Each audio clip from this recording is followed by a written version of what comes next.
now that we've done this side, it's perfect. The other side went bad. So we're gonna change it now.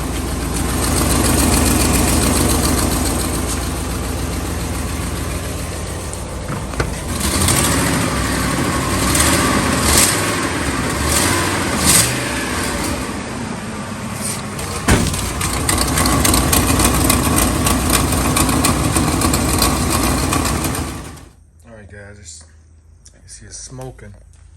I sprayed a whole, almost a half a can of WD-40 and some PB Blaster to try to help out on those terrible nuts down there. Get those nuts. So we're gonna get some stuff cleared out. This side maybe a little bit more difficult than the other side. I don't know, both of them have their difficulties, so we're gonna get all this off. Let's get this off. 7/16 bolts. Guys, if you're looking to remove the passenger side, I did this entire job on the passenger side. Very detailed video. The same method I'm using on this driver's side, but it's a very detailed video. I think you should check it out. All right, guys, you gotta get those out. I'm gonna use some vice grips to remove those, guys. That one's missing. So let's spray this down first with some WD-40. Get some vice grips to try to get them out of there.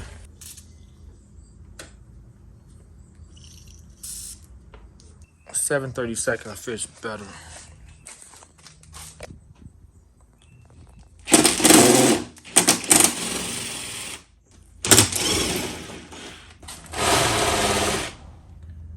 We got 3 plastic locking tabs here. And I'm gonna remove the wheel out of our way too. We need all the room we can to get up in there and try to get this out. So let me finish doing that. I'll tell you guys exactly what size they are.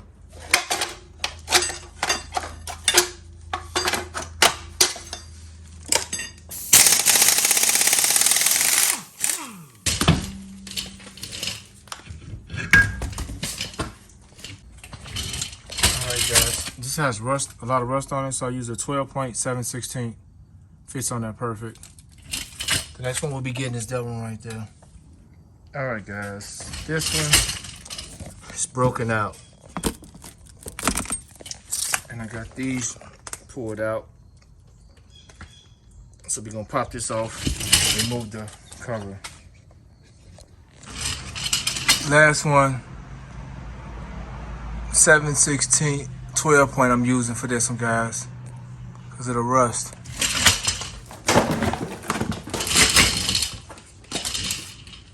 All right, guys, we're gonna push all these wires up out of our way. We'll hang these up with some wire ties. Try to get a clip pad through here. Look at this thing, guys.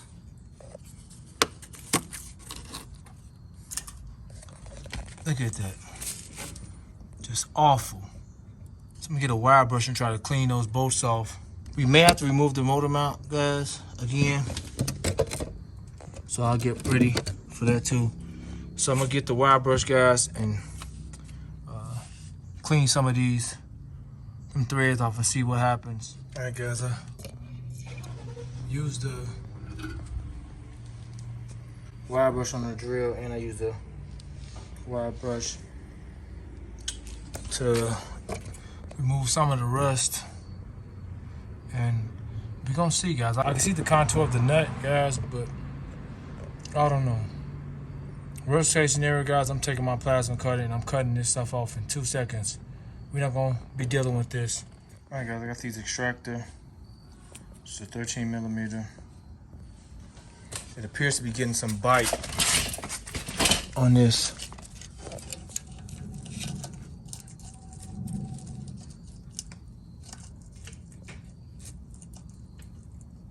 So I'm gonna tap it on a little bit. I'm gonna see if it's gonna grab. Just like the other side, and just like I expected. As I turned them, they rounded off. So, I'll get that plasma cutter, guys. All right, guys, we got the plasma cutter out. I did the other side with this, guys, in case you didn't watch the video. Did the other side with this. it cuts the time in a fraction of a half a time doing a job like this. It comes with a 10-foot, so I believe this is about 10-foot cable length to the cutter itself. The cutter is like using a pen. It's that precise. It's the equivalent to like using a pen or a marker opposed to a torch. This is much more easier to work with than using a cutting torch or torch to cut it. This plasma cutter is not bad. I spent a little bit over $200 for it. They got the 45 model, which is less than $200, which is also good. It's the 50 model. Has a regulator on the back. Just an amazing investment. You have many uses for it. It shows you the size metal it cuts, but it's gonna cut these bolts off in a matter of seconds. I can remove that manifold in a matter of seconds, opposed to resting with this thing all day long. And then we're gonna heat those broken studs up and remove those like we did the other side. And also, what's important, although I got a 230 volt system I'll be using with this, you can also run it on 115. It comes with the adapter. So, we're gonna start cutting in a second, guys, and get that out in seconds. I'll show you. Okay, guys. Plasma cutter set up, plugged in. Just gotta connect the air to it. And we're ready. Oh wow, guys! I thought I was filming, guys. I got the plasma cutter on. I thought I was filming, guys. Oh man, it sucked. It took me about 3 minutes, max, and because I have to get my hand in here to get this one. Took me 3 minutes max, guys, to get this one. I just knew it was recording, guys. I had the camera set up right here, guys, and it was recording. I was ready to go. So I just got to get the bottom ones now. Oh, that sucks. I want to show you guys how fast I did. These were within a minute and a half with these three. This one was just because I have to get my hand in here to get it cut. So now we're going to cut the exhaust and cut underneath it right now.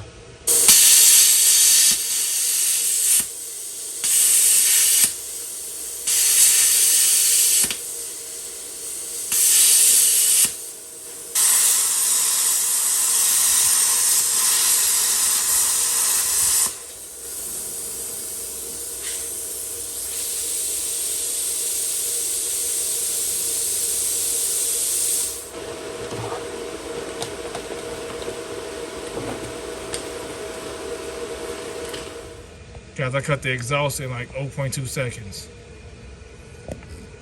It was just like zip.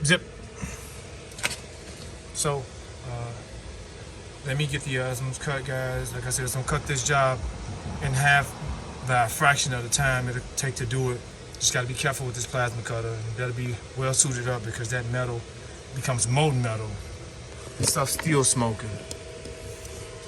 To get to those last two, guys, even when I'm installing those bottom studs, I'm gonna have to do it like I did the other side and jack up and remove the motor mounts bolt so I can jack up on the engine some so we can spray it real good. There goes the other one.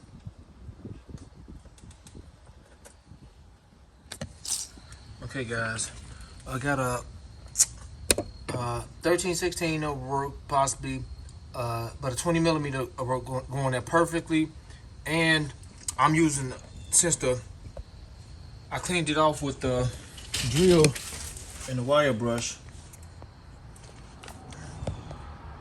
I used the drill and the wire brush to clean it off. A lot of rust came off the screw. A lot of material came off that nut, so it kind of decreased the size of the nut. So I didn't have to hit on there hard. I tapped the 19 millimeter, 6.19 millimeter on there. That's what I'm currently using right now. And it's already broken. Okay, guys, I got the other one loose. I'll show you guys how I came in there with the swivel. And I used the brake caliper for leverage.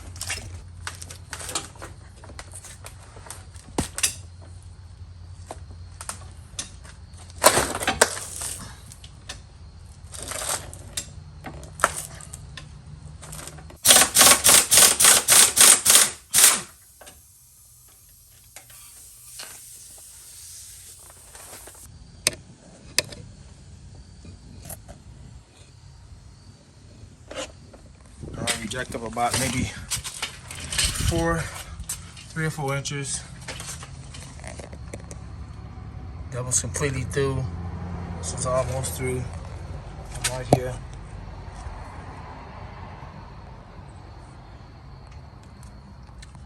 So I should be able to get under there easy now. Cut those last 2 bolts off, guys. All right, guys. I'm done cutting.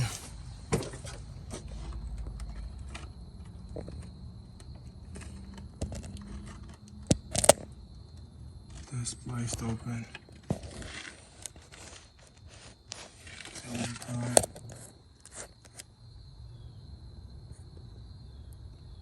That one's cooked.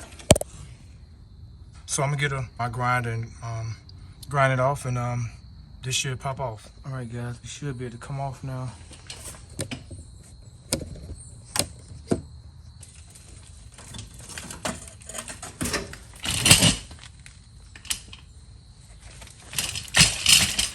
Okay, guys, so we're gonna heat those up, get some vice grips on them. The problem with this, guys, was a cracked manifold and gasket failure.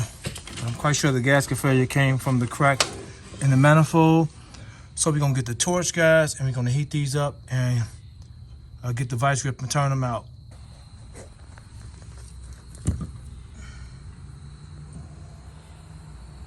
All right, guys, let me tell you guys exactly what I'm doing. Was trying to film it to get my camera in here, but I can't mount the mount anywhere. So I may get my GoPro and set my GoPro in here so you guys can see me do this whole process.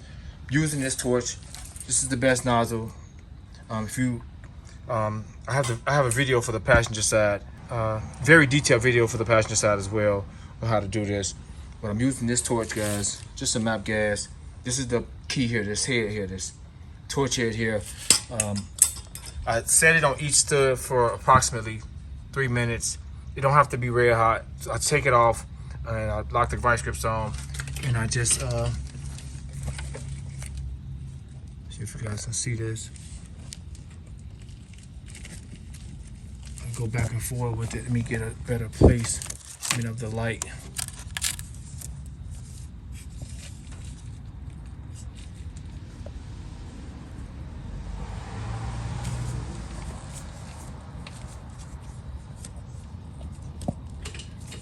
Breaking that rust around it. So this one's pretty much out.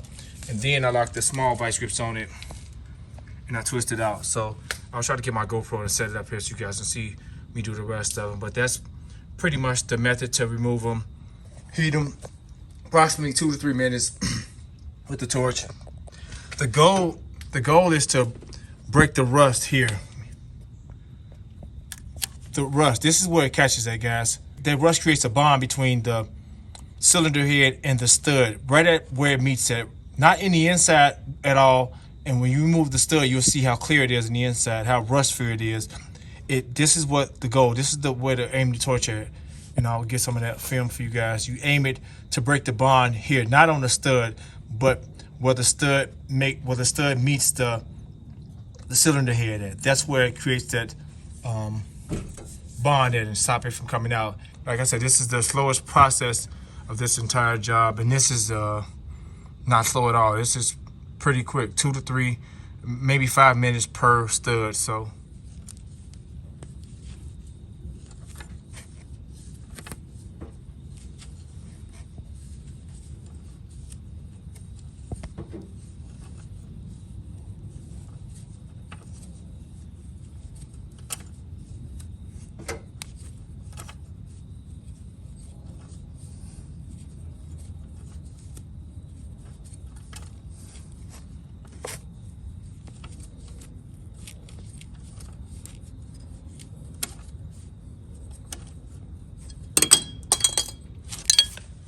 look at the stud. It's actually pretty good.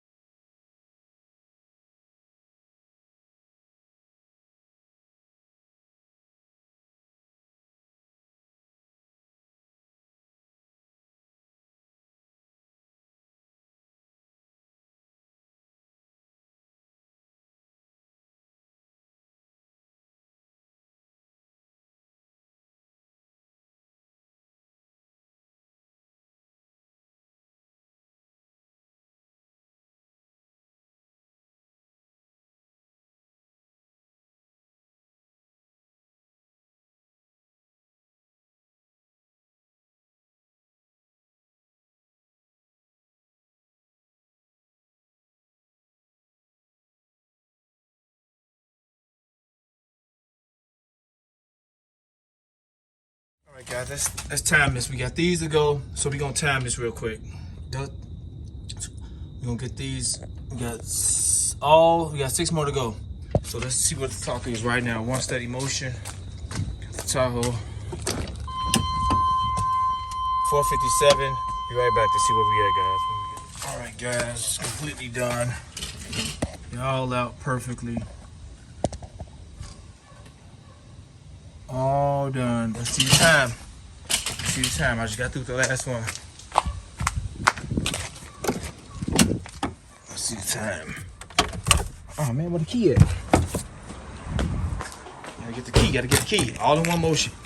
Gotta get the key to see the time. All in one motion.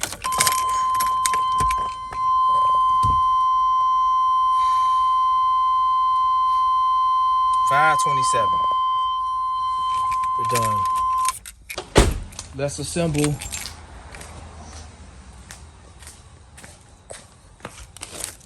this guy with the studs that it came with.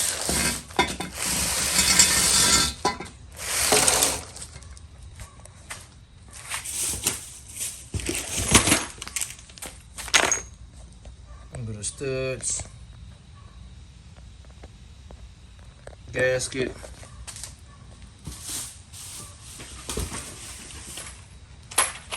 And we're gonna need this. This is a better, Dorman makes a better aftermarket stud to go in that head. You don't have to worry about them rusting out like that. We're gonna need this.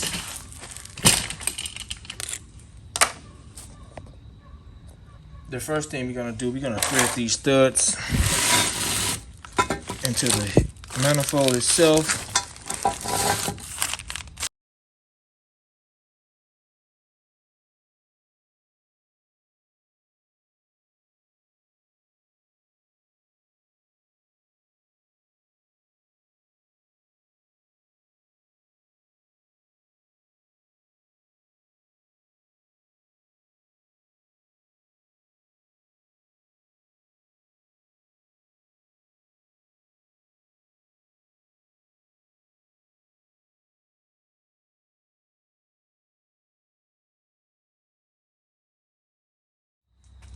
All right, guys. 7mm for these.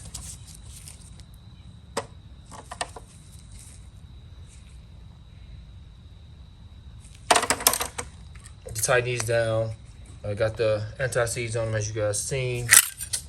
Just use the chisel and the wire brush, and also use this on the drill to get the head clean. And I use the air nozzle to push all the debris out, guys, to push everything off, all the debris off the surface. You know, this was unnecessary, but I just did anyway to clean it up. So let's get these studs anti-seized up. And these are 5mm. Requires a 5mm socket. So I got one on here. It's a 5mm. Fits perfect. So we're gonna get these installed right now.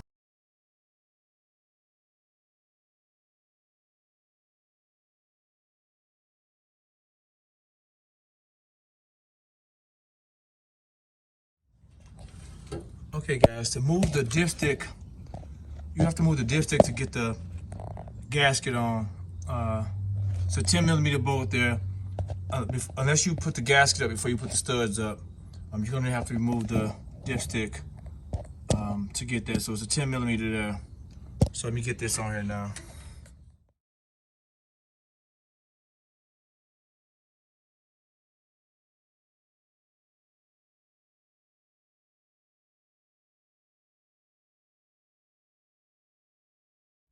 Okay guys, one thing I want to note with this new manifold, if you replace the manifold as well,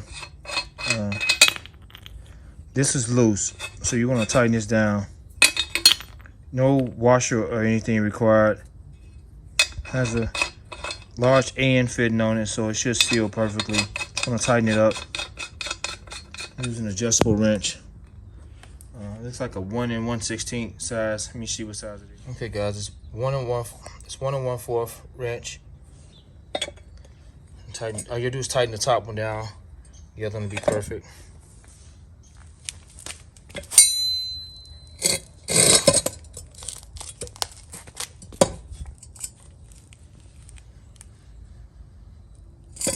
That's all we need.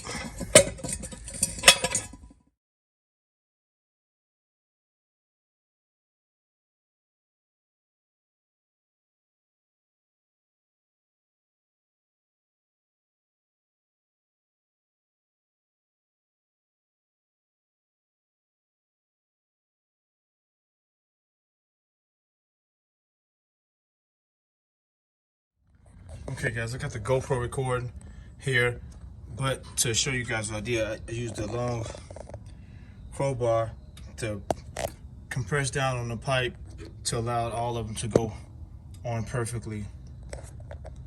So now I'm gonna use some anti-seize on all of them, guys, and also jack the engine back up. So I didn't have to, but I want the space when I put the nuts on the bottom, so I jacked it up.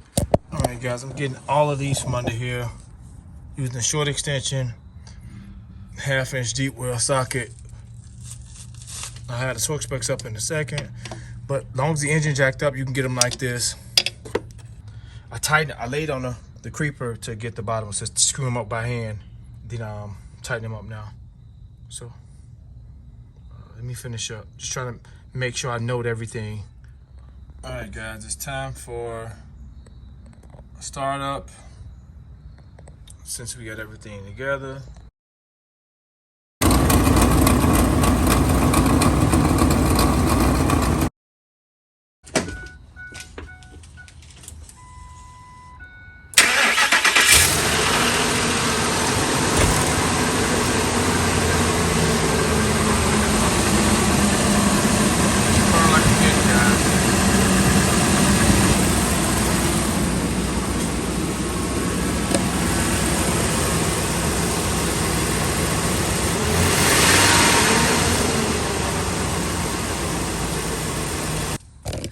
All right, guys, another one down, another perfect job down. If you found this video helpful, guys, subscribe to the channel. Another thing is gonna smoke for a while, of course, because it's all there's oil from the factory on these manifolds, and of course our hands has oil in them, so that'll burn off very quickly. So don't be concerned about the smoke. So yeah, guys, another perfect job. If you found this video helpful, guys, subscribe to the channel, hit the notification bell so you guys be notified when I upload new content. Terrence, and I'm out.